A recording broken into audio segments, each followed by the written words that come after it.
Hello students, here we are once again with JPIC Digital Study. Students, today in this video we are going to learn about the third and the last part of the lesson, the address written by Margaminko.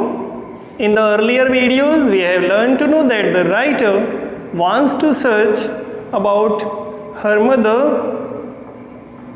at the time of World War. She had recalled her memories that her mother had told her that she had a friend whose name was Dorling.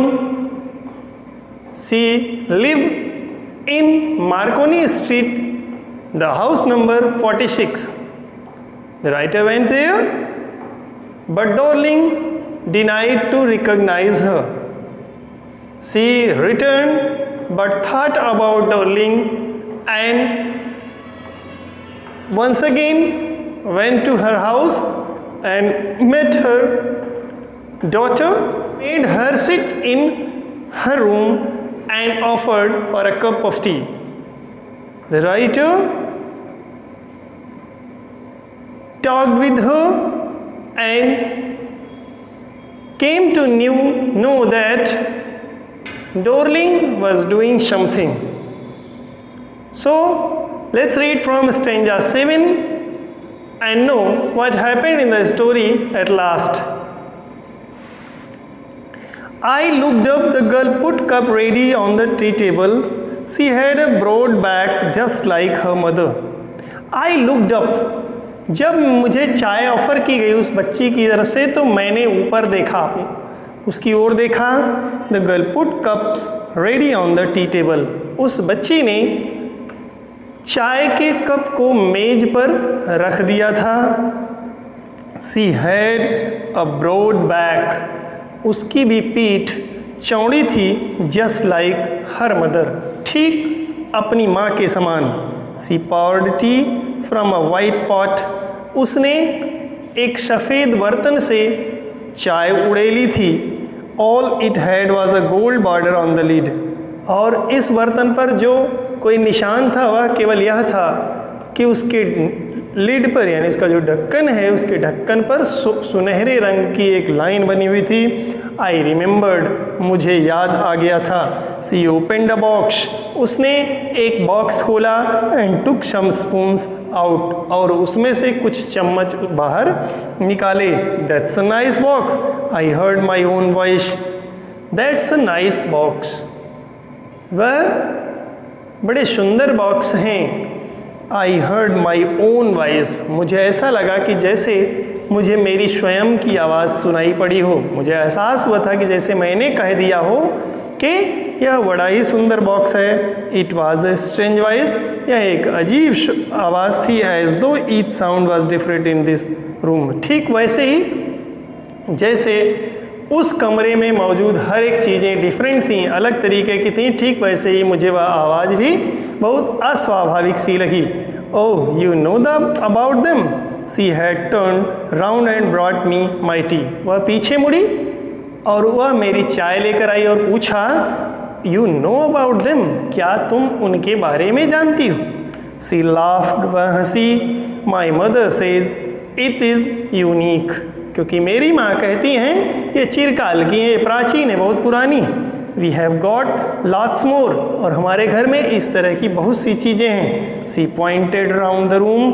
उसने कमरे के कोनों कोनों की ओर इशारा करते हुए कहा कि हमारे घर में ऐसी बहुत सी चीज़ें मौजूद हैं. See for your shelf. और अगर चाहो तो तुम देख भी सकती हो. I had no need to follow her hand. उसके हाथों के इशारे को फॉलो करना, उसके हाथों के इशारे का अनुसरण करने की मुझे कोई आवश्यकता नहीं थी.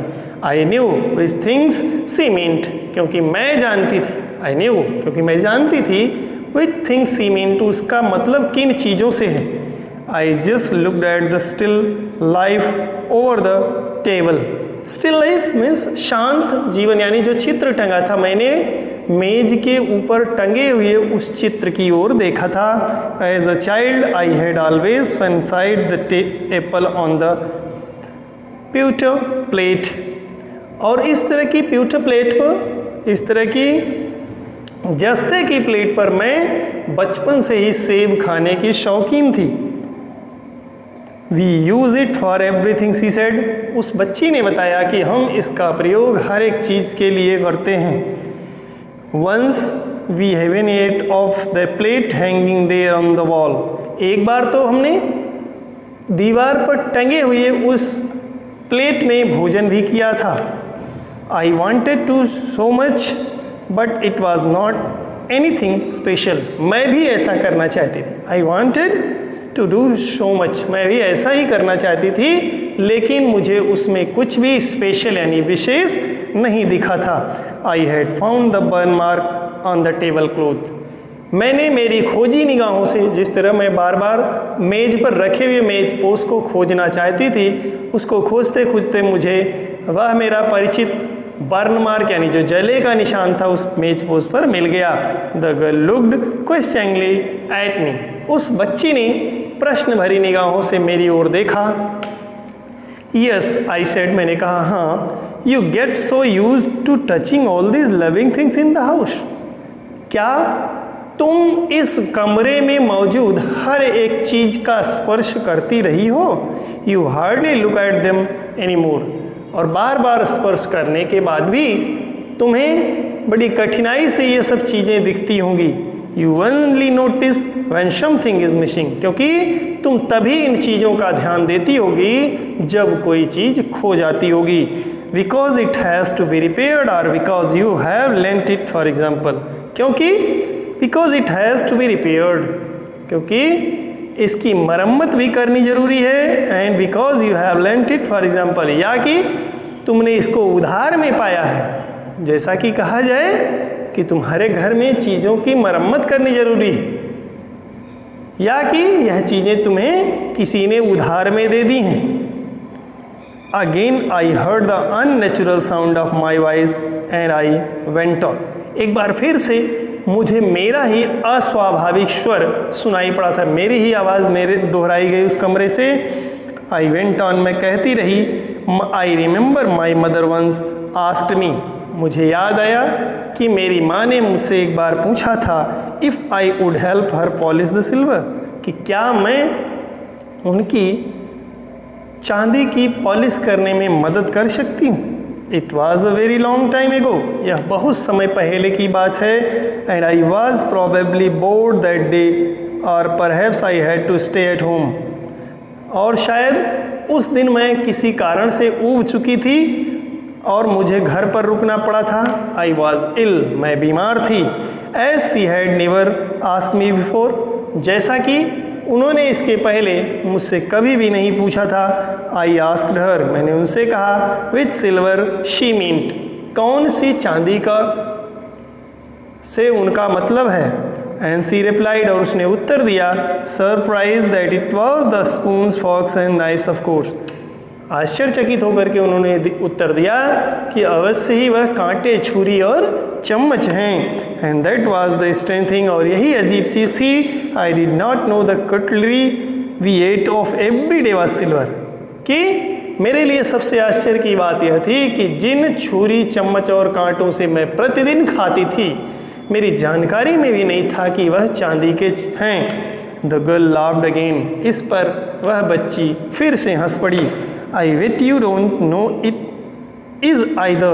I looked intently at her.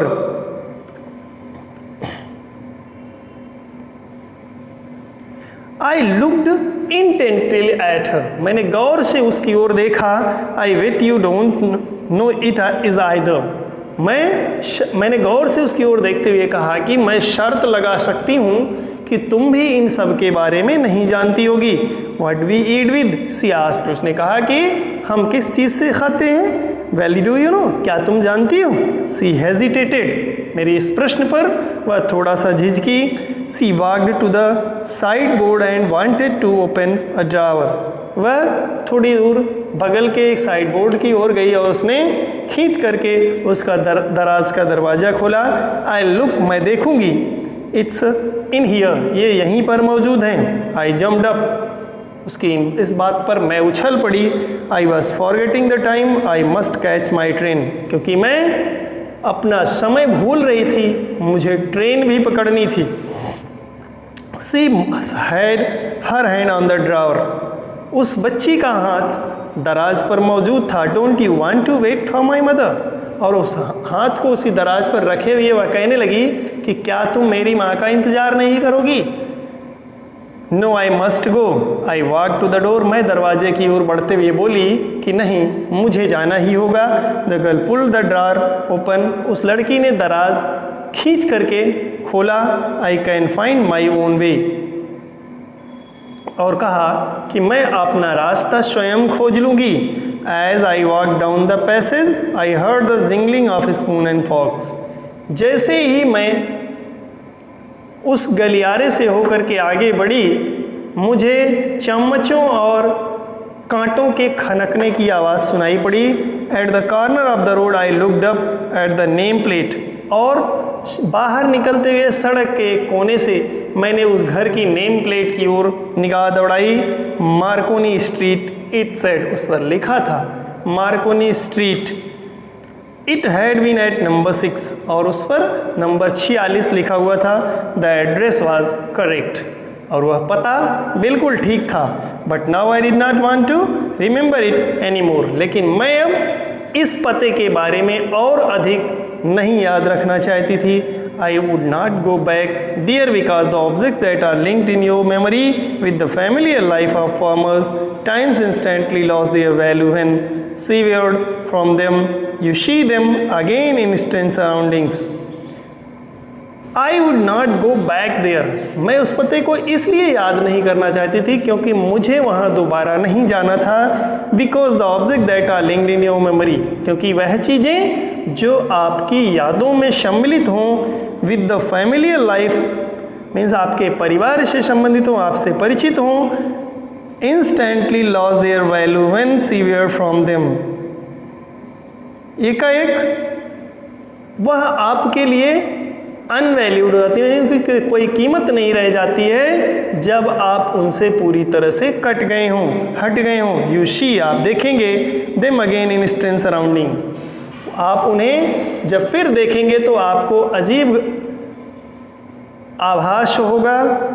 And what should I have done with them in a small rented room where the shreds of black out paper still hung along the windows, और उन चीज़ों का जो मेरे घर से ही मिसिस डॉलिंग लेकर के गई हुई थी, उन चीज़ों का अब मैं क्या करती, क्योंकि मैं एक स्मॉल रेंटेड रूम, एक छोटे से किराए के कमरे में रहती थी, जहाँ पर where the shreds of black out paper still hung along the windows, जहाँ पर ब्लैक आउट समय से काले और सफ़ेद रंग के कागज़ खिड़कियों से लटके हुए थे।